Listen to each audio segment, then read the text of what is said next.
Hello there, fellow zombies. Josh here with the Zombie Cure to help wake you up. So, today we are going to talk about first impressions, rituals, and if and then statements, or shall I say judgments. First impressions, they're never a good thing. First impressions should never be used in an interview, it should never be used in judging on how a relationship's going to go, and here's why. Let's give you a fun example. So, have you ever been watching a movie and you hit pause and the actor looks like this? Oh, let me do that again. Or, oh, you want to see it one more time, don't you? I had to give you a different angle. But anyways, you've seen that, right? Well, that's how a first impression is. So let's say you walk into an interview and you've had a bad day. Usually that's going to show. However, that's also going to reflect on the interview and people will judge you on that. Or like if you go and shake somebody's hand, which I do have a video on shaking hands, which I encourage you to go watch. But let's say you accidentally miss or you grab the hand wrong. You're oftentimes judged by that, which is a ritual. You know, you have to have the firm handshake.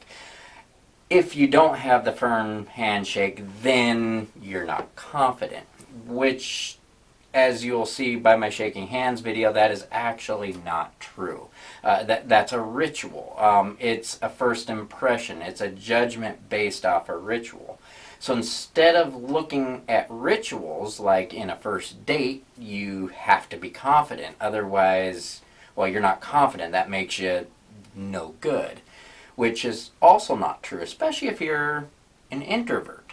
Or to me, confidence is like trust. That is something that has to be earned. So after 2 or 3 dates, when I'm comfortable, I will act more confident, which kind of the same with an interview. Now, that was way back when I was dating. You know, that's kind of the problem I ran into. I didn't get many second dates.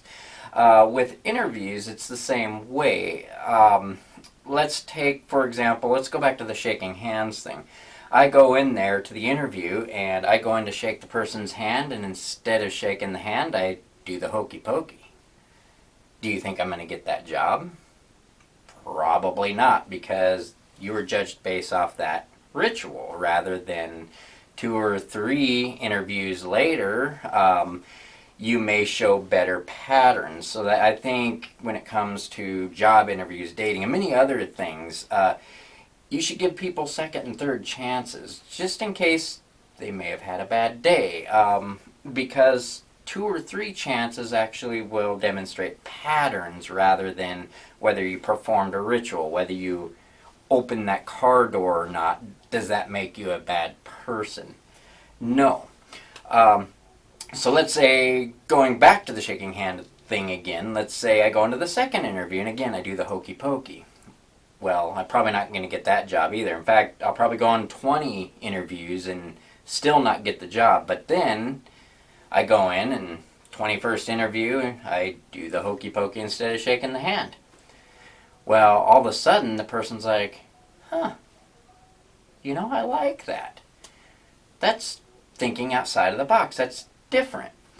So am I going to last in that job, even though it took more time to find it? Am I going to last in the job where I'm just doing the automatron shaking the hand thing?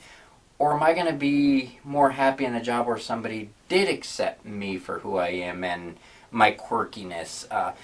That person's going to appreciate me and I will probably appreciate them, which leads to better quality and possible a lot longer longevity in that position. And this goes the same with anything. So instead of judging people by that first impression, you know, how about 2 or 3 or 4 interviews to find out if there's any negative patterns? Because that first impression just gives you a snapshot, an instant. That instant could be a negative time in your life. That instant could be that you were stuck in traffic. Even though you left early, there was a big accident. That first impression could be the best day of your life, and then really you're just a jerk. You know, if you were to give 3 or 4 interviews, you'd find those patterns rather than judging people off first impressions. Instead of looking at the little rituals that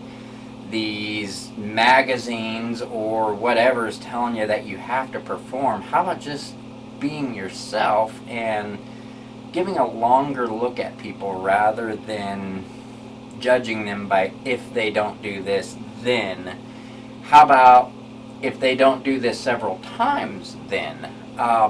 So there's a right way to do that and a wrong way to do that.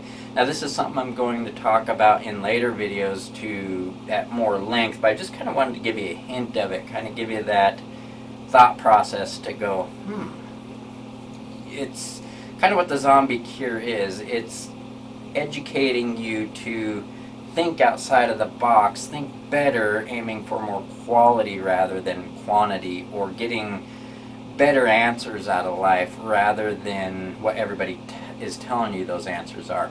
Anyways, it's just an observation. I appreciate you watching.